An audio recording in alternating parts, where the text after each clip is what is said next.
आज हम 6th chapter कर रहे हैं प्रमेह चिकित्सिका। देखते हैं।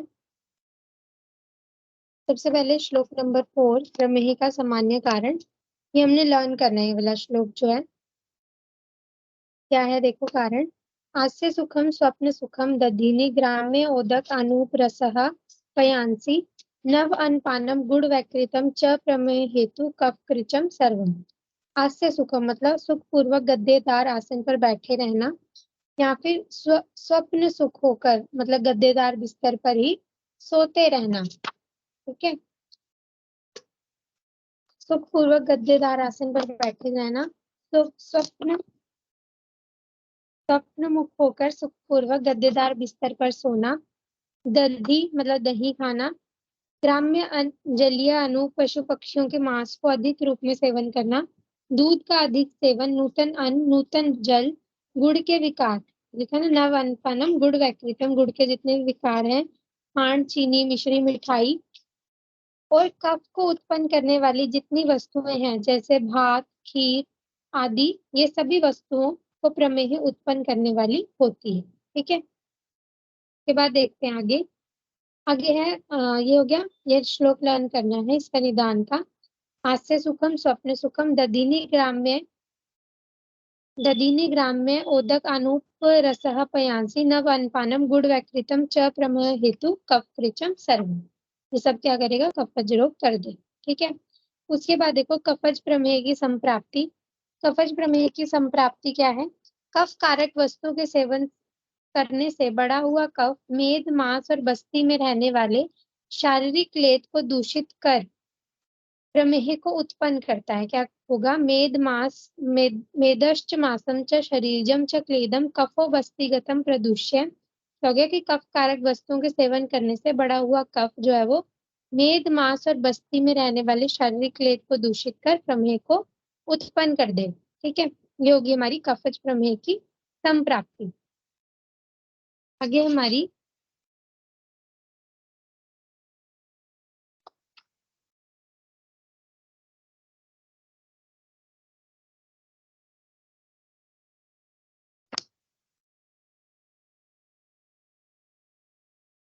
आगे देखते हैं। पित्तज प्रमेह की संप्राप्ति में क्या है? उष्ण द्रव्यों के सेवन करने से बड़ा हुआ पित्त मेद, मांस और शारीरिक लेद को विकृत कर प्रमेह को उत्पन्न करता है। ठीक है, क्या होगा? उष्ण द्रव्यों के सेवन से पित्तज प्रमेह है, तो उष्ण द्रव्यों के सेवन से बड़ा हुआ पित्त मेद, मांस और शारीरिक लेद को विकृत करके पित्तज प्रमेह को उत्पन्न कर देगा। और वातज प्रमेह की क्या संप्राप्ति है?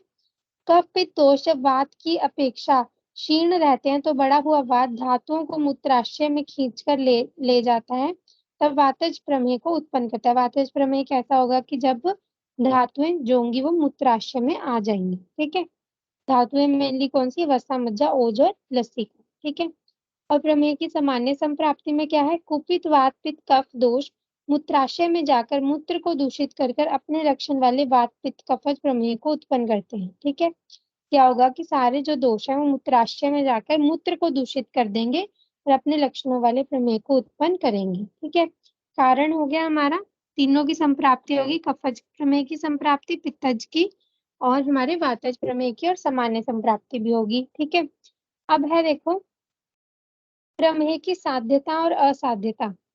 साध्यता और असाध्यता क्या है? समक्रिय होने से कफजन्य 10 प्रमेय जो है वो साध्य होते हैं। तो साध्य कफोत्था दशः, जो हमारे कफज 10 प्रमेय होते हैं वो क्या है? साध्य है। पित्तजा षट याप्य है, और जो पित्तज प्रमेय है वो 6 जो है वो क्या होते हैं? याप्य होते हैं। ठीक है, न साध्य पवन चतुष्क, और जो वातज प्रमेय है 4 वो असाध्य होते हैं। अब इनके कारण बोले हुए हैं। जो साध्य वाला है उसका कारण क्या है? समक्रियत्वाद, और जो हमारा याप्य है वो क्या है? विषम क्रियत्वाद, और जो हमारा असाध्य है वो क्या है? महत्य होने की वजह से वो असाध्य है। अब इन सबके मतलब देखते हैं विमर्श में। यहाँ प्रमेय के साध्य, याप्य और असाध्यता के कारणों का क्रमशः समक्रिय, विषम क्रिय और महत्य होना बताया गया है। तात्पर्य यह है कि कफज प्रमेय में कफ उत्पादक वस्तुओं के सेवन से कफ की वृद्धि हो जाती है तथा दूषित होने वाली वस्तुएं भी कफ के समान ही हैं। जो दूषित होती हैं इसमें वस्तुएं वो भी क्या है? मतलब दोष और दुष्य दोनों समान है ना। दोष और दुष्य, वैसे अगर हमने जब चरक सूत्र पढ़ा था उसमें था कि दोष और दुष्य के समान होने पर व्याधि कृच्छ्र साध्य होती है, लेकिन जो प्रमेय है वो प्रभाव से सुख साध्य होता है। ठीक है, इसमें ये हमारा कंसेप्ट नहीं लगेगा, ये प्रभाव से सुख साध्य होता है। तो देखो क्या है, कफज प्रमेय में कफ उत्पादक वस्तुओं के सेवन से कफ की वृद्धि होगी, और जो दूषित होने वाली वस्तुएं वो भी क्या है, कफ के समान धर्मी है। अतः दोष, कफ और दुष्य दोनों की चिकित्सा के लिए कटु तिक्त कषाय रस वाले द्रव्यों का प्रयोग किया जाता है। इससे समान गुणधर्मी दोष और दुष्य दोनों शांत हो जाते हैं। यद्यपि कृच्छ्र साध्य व्याधियों का वर्णन करते हुए बताया गया है कि समान गुणधर्मी दोष और दुष्य होने पर रोग कृच्छ्र साध्य होता है, लेकिन यहाँ पे नहीं है, ये एक्सेप्शन होती है। ये तुमने एक श्लोक देखना आगे समक्रिय में लास्ट में लिखा ना, ज्वरे तुल्य तो दोषत्व प्रमेह तुल्य दुष्यता रक्त गुल में पुराणत्व सुख साध्य लक्षण। में सुख साध्य के लक्षण है कि जो हमारा ज्वर है उसमें अगर तुल्य दोष होगा तो वो साध्य होगा, अगर प्रमेह में तुल्य दुष्य होगा तो साध्य होगा। रक्तज गुल्म जो है वो जितना पुराना होगा उतना सुख साध्य होगा। ठीक है, तो ये 4 एक्सेप्शन है हमारी, 3 एक्सेप्शन है, ज्वर की, प्रमेह की और रक्तज गुल्म की। ठीक है, सुख साध्य होने पर, क्योंकि हमने ऐसे पढ़ा है ना कि जितना नया होगा रोग वो सुख साध्य होता है, लेकिन रक्तज गुल्म में जितना पुराना होगा उतना ही सुख साध्य होगा। ठीक है, क्योंकि हमने इसमें क्या करते हैं, रक्तज गुल्म में कल ही पढ़ा था हमने, 10 माह पश्चात उसकी हम चिकित्सा करते हैं। तो वो जितना पुराना होगा, मतलब जितना टाइम बीत जाएगा उतना ही वो सही होगा। ये कल ही पढ़ा था हमने ये।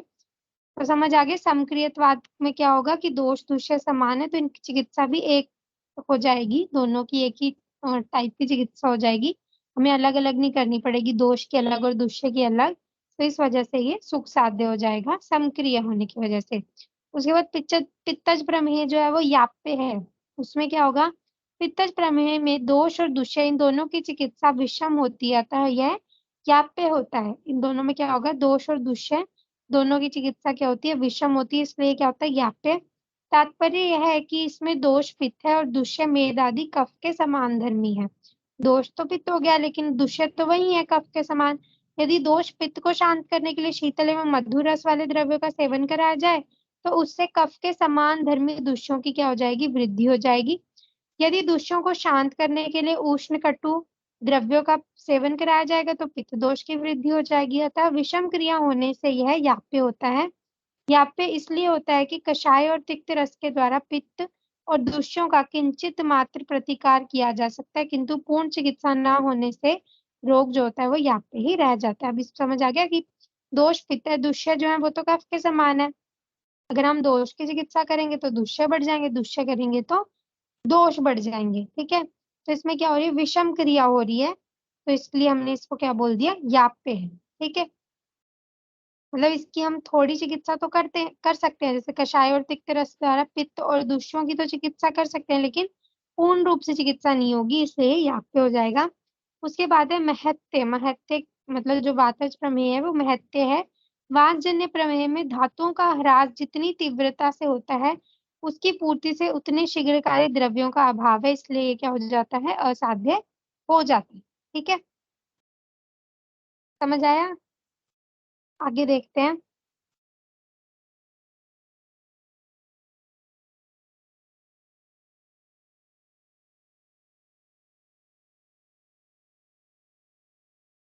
उसके बाद देखते हैं,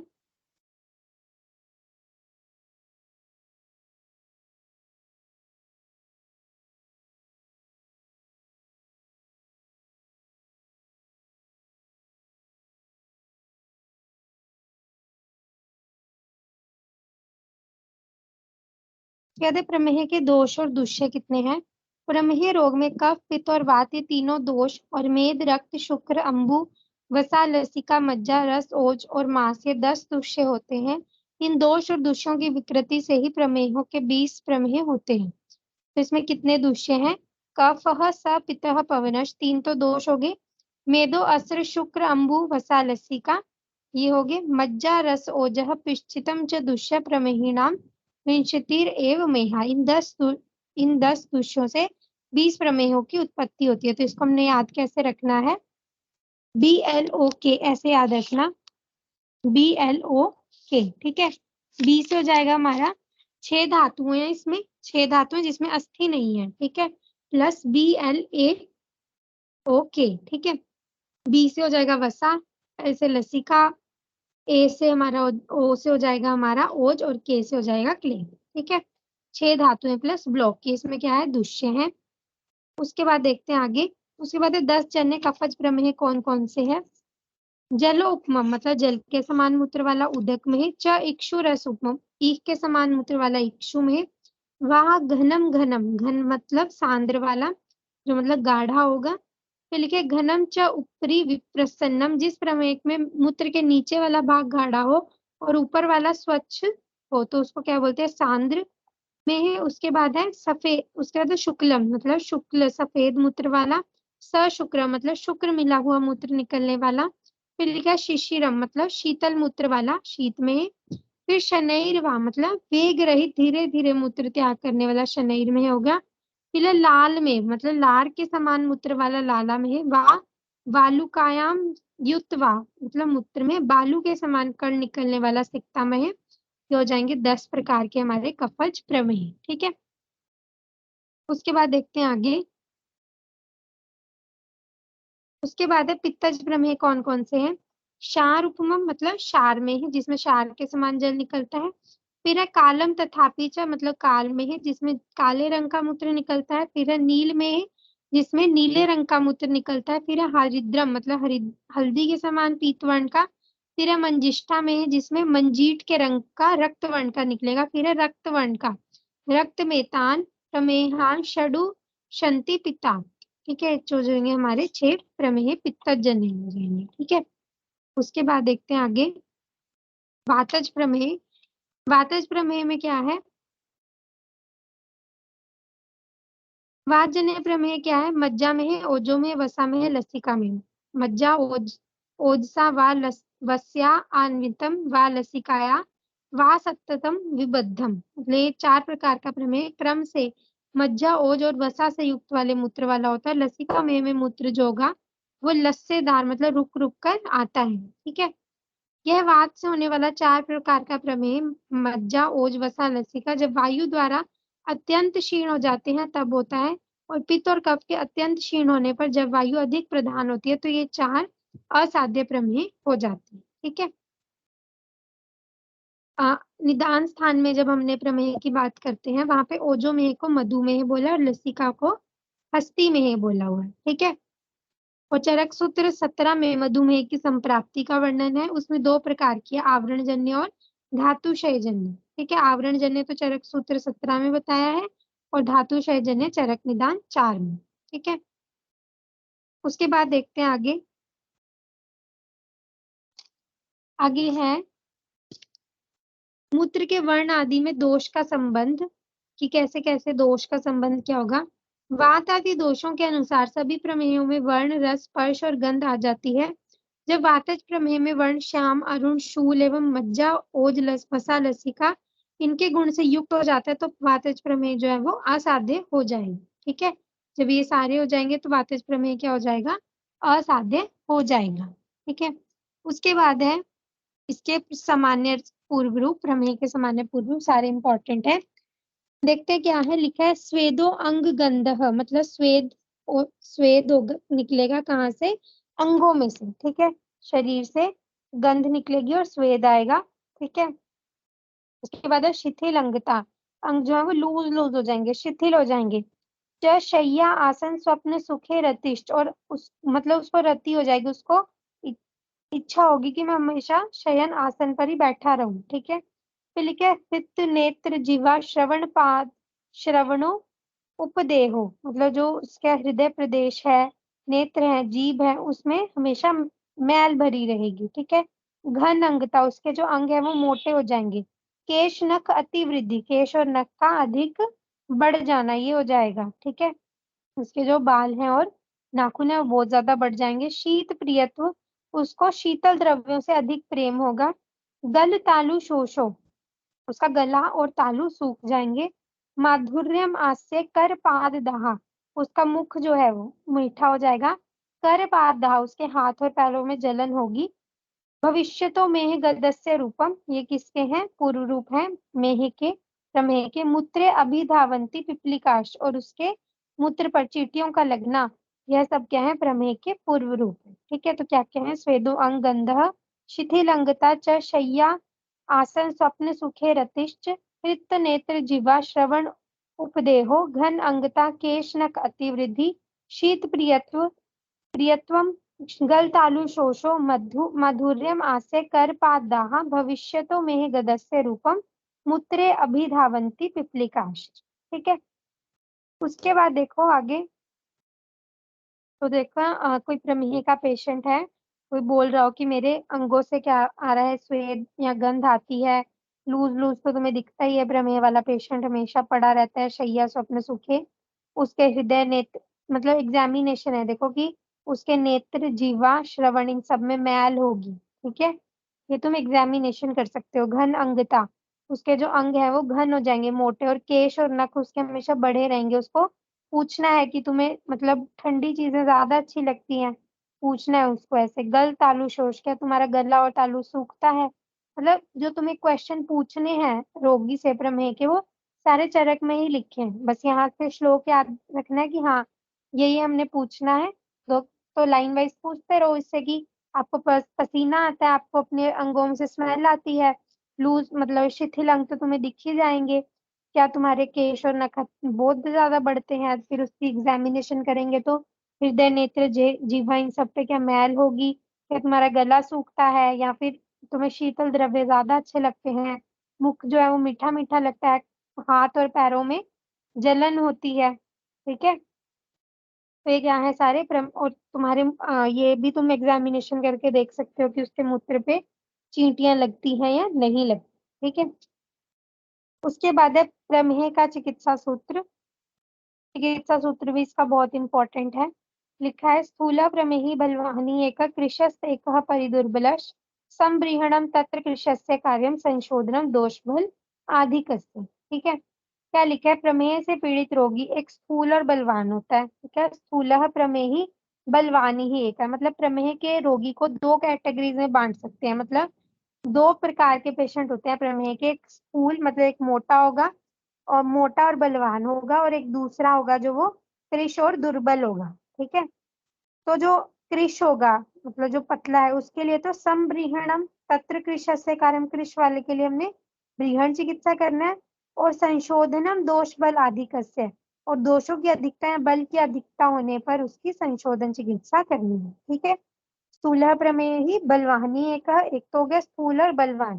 फिर क्या? कृशस्त एक परिदुर्बलश, और एक क्या हो जाएगा? कृश और दुर्बल होगा। इसलिए हमने संब्रीहणम तत्र कृशस्य कार्यम, उसको जो दुर्बल वाला है उसको क्या देना है? ब्रीहण चिकित्सा करानी है। और जो हमारा जिसका बल और जो स्थूल है उसको क्या करा देनी है? हमने संशोधन चिकित्सा करा देनी है। ठीक है, क्योंकि हमारा प्रमेह का चिकित्सा सूत्र। उसके बाद देखते हैं आगे। आगे श्लोक नंबर 16 में क्या है? प्रमेह से पीड़ित बलवान रोगियों को स्नेहन से शरीर में के स्निग्ध हो जाने पर मल शुद्धि के लिए कल्प स्थान में बताए जाने वाले अनेक प्रकार के योगों का प्रयोग करना चाहिए। उन उन कल्प स्थान में बताए गए योगों से वमन विरेचन द्वारा मल का नाश हो जाए तो प्रमेह के रोग में संतर्पण कराना चाहिए। ठीक है, इतना इंपॉर्टेंट था। उसके बाद देखो संतर्पण न देने से हानि।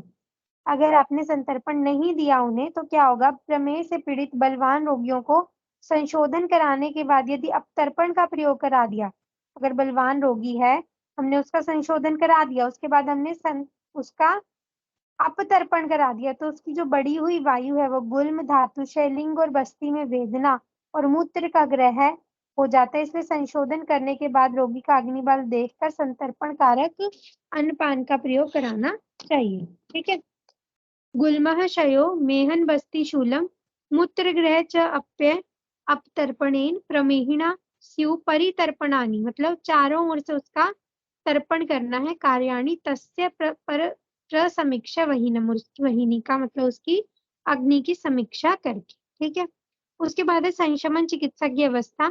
जो दुर्बल और कृश प्रमेह से पीड़ित रोगी संशोधन के योग्य नहीं होते उसके लिए संशमन चिकित्सा का प्रयोग करना चाहिए। ऐसे व्यक्तियों में प्रमेह रोग की शांति के लिए सत्तू, कषाय, जौ का चूर्ण, अवलेह और लघु आहार का प्रयोग करना चाहिए। ठीक है, तो श्लोक में देखो, संशोधनम न हरति यह प्रमेही तस्य क्रिया संशमनी योज्य। मतलब जो संशोधन की योग्य नहीं है उसको हमने संशमनी क्रिया करानी है। क्या क्या देना है? मंथः कषाय यव चूर्ण लेहो प्रमेह शांति लघुवश्च भक्ष्य। मंथ देना, कषाय यव चूर्ण, अवलेह और लघु उसको आहार दे देना है। ठीक है, तो ये हम हो जाएगी हमारी संशमन चिकित्सा की अवस्था। उसके बाद है प्रमेह में मांस प्रयोग। मांस 7वें प्रमेह से पीड़ित रोगियों के लिए विशिकर और प्रतूत पक्षियों का मांसरस तथा जांगल पशु पक्षियों के मांसरस के साथ यव का भात तथा सूखा वाट्य सत्तू या अपूप का आहार देना चाहिए। क्या देना? ये विशिकरा, ये प्रतुदा, विहंग मतलब पक्षियों का, तेषाम रसेर जांगलम मनोज्ञे यव ओदन रुक्षम तथापि वाट्य मध्यात सशक्तुनाम अपि च आप्य अपूपान। ठीक है, इसको हमने दे देना है। उसके बाद देखो आगे, प्रमेह में आहार कैसा देना है? प्रमेह में आहार क्या है लिखा है? कफज प्रमेह से पीड़ित रोगियों के लिए मूंग के यूष अथवा तिक्त द्रव्यों के शाक से पुराने चावल का भात सेवन करना चाहिए। अभी इंपॉर्टेंट इसमें दंती, इंगुदी, अलसी और सरसों, SADI, इसको ऐसे याद रखना, साड़ी तेल। क्या? दंती, इंगुदी, अलसी और सरसों, इनके तेल से युक्त भोजन करना चाहिए। उसका एक लाइन छोड़ के लिखा है, यव प्रधान भोजन ही कफज प्रमेह को कराना चाहिए। ठीक है, उसके बाद देखते हैं आगे श्लोक नंबर 25 में, संतर्पण तथा संशमन विधि का उपसंहार। अब यहाँ पे हमारी संशमन या संतर्पण विधि खत्म हो रही है। उचित समय पर प्रयोग किए गए संशोधन, वमन, लंघन का प्रयोग करने से कफज प्रमेह नष्ट हो जाता है और विरेचन का प्रयोग करने से पित्तज प्रमेह नष्ट हो जाता है। इस प्रकार बलवान और दुर्बल रोगियों के लिए संशमन संतर्पण विधियों का उल्लेख किया गया। ठीक है, तो संशोधन किसका किसमें कराना है? संशोधन, उल्लेखन और लंघन किसमें कराना है? कफज प्रमेह में। संशोधन, उल्लेखन और लंघन, SUL ऐसे याद रखना, संशोधन, उल्लेखन और लंघन कफज प्रमेह में। और पित्त प्रभावान विरेक, उसमें क्या? पित्त वाले में विरेचन कराना है। ठीक है, आगे देखते हैं। अब है सारे संशमन योग आएंगे। कफज प्रमेह नाशक 10 योग। इसमें लास्ट में देखो, यह एक एक पद से बताए गए 10 कफवात मधु के साथ प्रयोग करने से कफज प्रमेह को नष्ट करने वाले होते हैं। फिर है पित्तज प्रमेह जन्य नाशक 10 योग। उसके बाद आ जाओ सीधा श्लोक नंबर 37 पे। वातज प्रमेह में स्नेह क्या देना है हमने? तो क्या देना है? वातज प्रमेह में कफ और पित्त का अनुबंध देखकर स्नेह विधि की कल्पना करनी चाहिए। अगर वातज प्रमेह में कफ का अनुबंध है तो अपने कफ नाशक कषायों से सिद्ध तेल का प्रयोग, तथा पित्त का अनुबंध है तो अपने पित्त नाशक कषायों से सिद्ध घृत का प्रयोग करना चाहिए। ठीक है, ऐसे है देखो कि अगर वात है उसमें स्नेह तो हमने देना ही है ना। वातज प्रमेह में अगर पित्त का वो हो गया है, पित्त का अनुबंध है, पहले तो पित्त का अनुबंध है तो हमने क्या देना है? पित्तनाशक कषायों के योग से क्या दे देना हमने?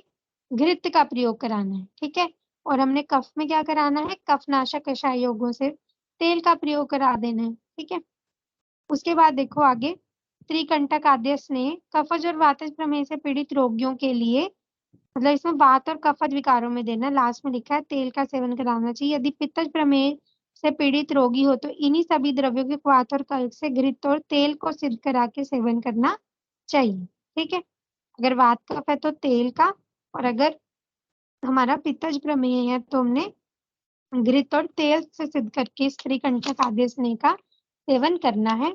उसके बाद है अगला हमारा योग, लोध्र आसव या फिर मध्य आसव। ये किसमें है? कफ और पित्त नाशक होता है। ठीक है, कफ और पित्त जन्य प्रमेह में ये यूज होगा। फिर है दंत्य आसव, भल्लातक आसव। उसके बाद है प्रमेह में उदक पान। इसको मतलब पिलाना क्या क्या है? कफज प्रमेह वाले को पिलाना क्या है? पानी में क्या क्या पिलाना है लिखा है। सामान्यतः सभी प्रकार के प्रमेह से पीड़ित मनुष्य सारोदक, सारोदकम व अतः कुशोदक या फिर कुशोदक व मधुकोदक या फिर मधुदक या फिर त्रिफला रसम या फिर त्रिफला का क्वाथ या स्वरस या फिर लिखा है सिद्धू, सिद्धू पिला देना निगत, पिबेद व निगदम, निगत सिद्धू पिला के प्रमेही, माधविकम अग्रम या फिर उत्तम पुराने मुनक्के से बनाए हुए मद्य का सेवन कराना चाहिए। ठीक है। सारुदक, कुशोदक, मधुदक, त्रिफलारसम, सिद्धू पिबेदवा निगदम, माधविकम अग्रम, चिर संसितम वा। तो इसमें इसका उदक पान हो गया। उसके बाद है संतर्पणोत्थ प्रमेह व्यवस्था। संतर्पण से उत्पन्न प्रमेह से पीड़ित रोगियों को जांगल पशु पक्षियों के मांस को चूल्य मतलब चूल्य और जौ से बनाए हुए अनेक प्रकार के भक्ष्यों का सेवन कराए तथा संशोधन अरिष्ट कषाय और अवलेहों का प्रयोग से संतर्पण जन्य प्रमेह को शांत करें। ठीक है। उसके बाद है प्रमेह में यव का प्रयोग। भुने हुए जौ की बनी हुई, मतलब इसमें यव कैसा खिलाना है, भुने हुए जौ की बनी हुई रोटी आदि भक्ष्य पदार्थों को तथा भुने हुए जौ से बने हुए शुष्क सत्तू का प्रयोग प्रमेह से पीड़ित रोग प्रयोग करने से प्रमेह रोग नहीं होते एवं सफेद कुष्ठ, कफ जन्य मूत्रकृच और कुष्ठ रोग भी उत्पन्न नहीं होते। ठीक है। बृष्ट यव से श्वेत्र, कृच्र, कफज, कुष्ठ ये सब भी नहीं होंगे। इसी प्रकार मूंग और आंवले के नित्य प्रयोग से प्रमेह, श्वेत कुष्ठ, कफज, मूत्रकृच और कुष्ठ रोग नहीं हो पाते। ठीक है। तुम दे सकते हो कुष्ठ वाले को, प्रमेह वाले को कि मूंग और आंवले का नित्य प्रयोग करना और यव की रोटी खानी है। ठीक है। प्रमेह में व्यायाम आदि से लाभ। अनेक प्रकार के व्यायाम को करने से, अच्छी प्रकार बल पूर्वक उपटन की मालिश करने से, विज्य सार या खदिर सार आदि के जल से अवगाहन और परिषेक करने से तथा खस, दालचीनी, छोटी इलायची, अगर और चंदन का लेप लगाने से प्रमेह रोग शीघ्र ही नष्ट हो जाते हैं तथा इनके सर्वदा सेवन से प्रमेह रोग उत्पन्न ही नहीं होते हैं। ठीक है। उसके बाद है प्रमेह में अपतर्पण का महत्व। बढ़े हुए क्लेद और कफ को प्रमेह का कारण समझकर वैद्य को कफ और पित्त जन्य प्रमेह में अपतर्पण कराना चाहिए। ठीक है। क्या देना है इसको, अपतर्पण करा देना। उसके बाद देखो आगे,